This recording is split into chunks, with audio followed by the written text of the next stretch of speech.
So hello everyone, welcome back to my YouTube channel. I really missed you guys. It's been almost a week since I last saw you guys. I really missed you. On today's video, I am going to be showing you what I did on Valentine. On today's video, guys, I'm going to be showing you how I spent my Valentine's Day. Apart from that, I am going to be teaching you guys how you can make drum rolls, samosas. Pretty exciting, right? I know. So don't go anywhere. Stay right there. Keep watching. Also, guys, I would like to thank you all so much for the support you're giving me on my YouTube channel, on my Instagram. You guys are really following me. You guys are really subscribing and commenting, and I really appreciate that, guys. From my former classmates back in high school, I can see you all. I really appreciate your support. And my family members, my mom's friends, thank you all so much. You are all welcome to my channel. Feel free here, feel free to learn, feel free to share, feel free to comment at any time in the comment section, okay? Let's keep it Thrive Tribe. Don't forget to subscribe, don't forget to comment, don't forget to like and also share these videos, okay? Let's get into it. I still appreciate all the people out there that I love. I still appreciate my family and my friends, and you all mean so much to me. My family also on YouTube, the subscribers, nawapenda wote sana. Karibuni to this video. So guys, before I begin the tutorial, before I begin showing you how to cook the samosas, like I said in this video, bit of tutorials on cooking, tutorials on how to cook. I'm going to explain to you the steps which you follow when you're making samosas. So making samosas involves 3 major steps. Okay, so the first stage is preparing the filling, of which some people prefer meat fillings, where they use minced meat or chicken, shredded chicken, or beef or mutton, or whatever type of meat you're comfortable with or you love. I personally went with beef minced meat, and others would like to use mashed potatoes, which they boil and then they mash and then they fry, and then now they use it as their filling, while others prefer to use green grams, which is all good, okay? Depends on your taste and your preferences, right? So that is the first stage. You're going to prepare the filling. Second stage is you're going to prepare the pockets, which is majorly the biggest step in making samosas, okay? That the pockets is what brings the difference between a samosa and a meat roll, okay? And which is a very easy step as long as you follow the instructions carefully and you use the correct flour. Oh, I cannot emphasize this enough. If you use the wrong flour, you just mess everything up, okay? You're not using flour. So yes, I was explaining how when you're making the pockets, really consider the flour that you're using. It's not a big deal. It's not as complicated as making bread or cake, because those particular recipes require some very specific, ingredients and amounts. But for samosas, it's very simple. Just flour, salt and water. And then the third stage is now to assemble and to cook, which basically is putting everything together and coming up with your perfect samosas. Let's begin cooking. So hello everyone, I am really excited for today. We are going to be making homemade samosas. It's pretty simple. You only need to have a bit of patience and you're good to go. So first off, we begin by cooking the filling or preparing the filling, which in my case I used minced meat, but for you or for someone else you can opt to use potatoes or green grams if you're a vegetarian. So yes, and then at this stage I chop up the onion, the green onion. Some people might opt to use the red onions, and so it is up to you. You can choose whichever onion, but I find this one being a bit more tasty. But also you can use both of them. You can start off by frying the red onions, then later on adding the green onions. So basically you just play around with it based on your preferences and tastes. Then once the water has dried up a bit, I add now the green onions. And you can notice here I did not add any oil because I'm trying to reduce the amount of oil that I'm going to use, because later we are going to be deep frying the samosas. So it's just better off not to use any oil at this stage, because you don't want an oily feeling. And some of you might be thinking that the onions were too much, but actually they were not. So I went on to add some Himalayan salt, but you can use any salt that you have. Then some fenugreek powder, then garlic powder, and finally cayenne pepper. I find it much better to use natural spices rather than using the processed ones. Okay, so I mix everything up to ensure that the spices are well distributed. Then I continue to stir everything together, blending it all in, because I don't want to end up with some salty samosas than others. I just want to balance the flavors nicely in each and every samosa. So I have to ensure that I mix everything up very well to break up those onion rings, to ensure that everything is incorporated very nicely. So it's basically just frying the meat, it's nothing complicated. And if you want to use green grams, the process is the same. If you want to use mashed potatoes, you have to just boil them first and then go ahead and fry them. So it's very simple. You're done. Very nice.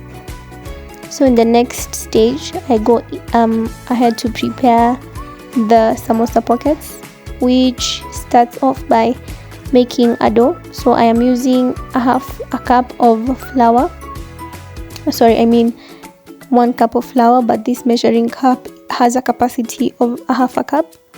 So I'm going to use 2 of them. So I used a jab all-purpose flour and around 150 ml of water.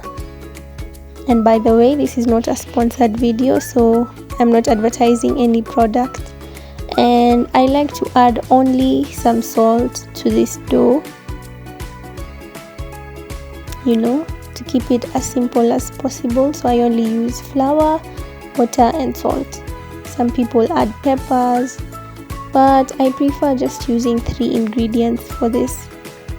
And some people also use warm water, but I just use room temperature water. I usually don't see the big difference between using warm water for the dough and using room temperature water, because this is samosa. Okay, we're not paying so much attention to the dough, but in other recipes, maybe like chapatis, you have to be keen on the temperature of the water. So I have to mix everything up first off with a spoon, just to incorporate the dough, the water and the flour nicely. And then I realized that I needed to dust the surface, so I got more flour and I transferred the dough to the surface and used my hands to knead it. So at this point, you really need some muscle, okay? You need some muscle to knead everything together, because at this point the gluten in the flour is resisting. It's resisting, so you need to apply a bit of force to it so that it can comply. Oh wow, that's a rhyme. Anyway, so I have to make sure that everything is well combined. Everything has to be very well combined. So you see, I am using quite a lot of force there, which is good for the dough. That is how doughs work. And so once I am satisfied, I can roll it up into a small smooth ball, very nice and smooth. Okay, at this point you can never skip this stage. You should not skip this stage where you return it back to the bowl, to the dusted bowl, and then you add the dough and cover it with cling film. Okay, you should never skip this stage, because if you work with dough that is not rested, you're going to have a hard time rolling it out because of the gluten. You know, wheat contains gluten, so it usually is activated when you add water to the flour. So you need it to rest so that you can easily roll out the dough later on. So you cover it tightly with cling film and let it rest. So here the filling is cooled. You cannot use hot filling, and the dough is well rested for about 10 to 20 minutes. Then I'm going back again to flour the surface, and at this point, oh my goodness, the dough was really soft. It was like modeling clay for kids. I didn't even want to roll it too much, but I had to cook. I had to continue cooking. Okay, so I took out the rolling pin and I was attempting to make a very nice and round ball so that I can easily divide it up. So it's very smooth at this point, very lovely. Then I use a knife to divide it into 4 quarters. You have to ensure that you divide it into an even number because of whatever I'm going to do up next. I'm going to explain why. And so for every quarter I have to ensure that it is the same size. All the quarters have to be to have equal sizes.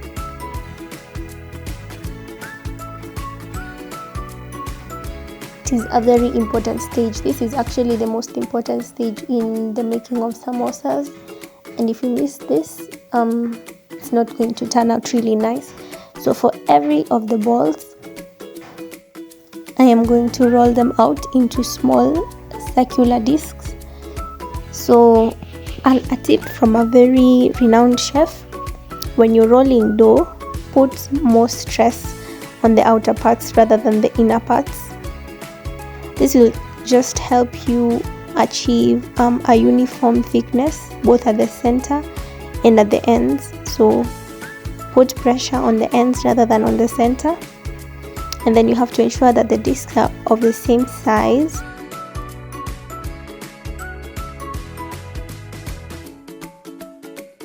And in a bit I'll show you why the discs have to be of the same size.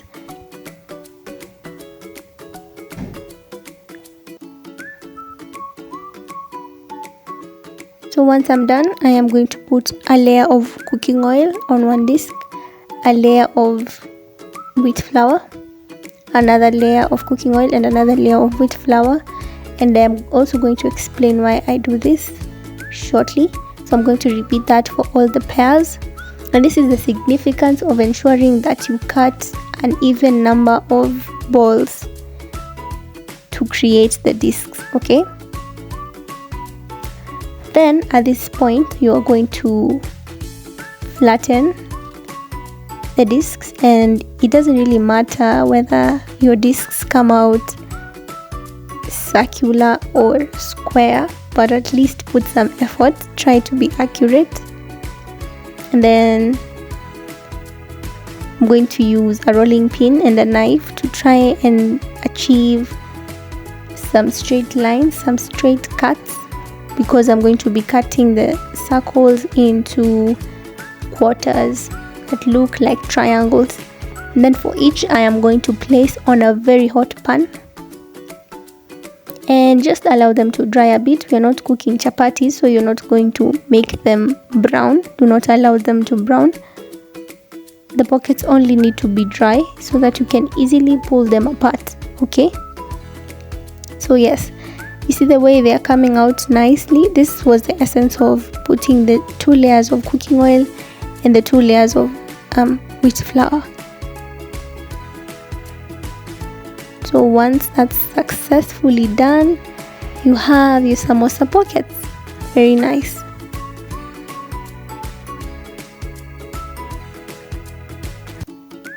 So on the last stage, we are going to be assembling our samosas, and we're going to do this by first of all making the paste or the seal, and that is going to be done by mixing some flour and water. Just ensure that the consistency of the batter is right. It has to be like that of a pancake, so you can add water or flour when necessary, just to ensure that everything is nicely balanced. Okay, because you have to have this right, you have to get this right. So once I'm done, the filling is nice and dry, sorry, not dry, nice and cooled and the pockets are there ready. So we're going to fold the two corners of the bottom of the pockets and overlap them one over the other, then put some paste and seal it nicely, paying keen attention to the corners, because you do not want to have cooking oil seeping through the samosas while you're cooking them, or rather the filling coming out of the samosas while you're deep frying them. Okay, that would be messed up, because if oil seeped into the samosas while they were cooking, then that would mean that you are going to achieve some very oily, very runny samosas there. And if the particles of the filling were to come out of the samosas, then that would mean that the oil would be really hot. I mean, not hot, but contaminated. You get what I mean, right? Yeah, I know you get what I mean. Okay, so don't make that mistake. Ensure that every corner is nicely sealed. And I'm going to be repeating this stage until all the pockets are filled with the filling, and your things start to look like samosas, like actual samosas. Okay, so that when someone sees you making these things, they can actually believe that you are making samosas. So once I seal everything nicely and ensure that they are nice and tight, but not too tight. And by the way, I forgot to mention that you should not really overfill your pockets, okay? Because you should leave some room at least for you to be able to seal. You see, like this. Just fill like almost a third of the pocket, so that you can allow you can allow the pockets to fold up very well. Oh, they're looking so beautiful.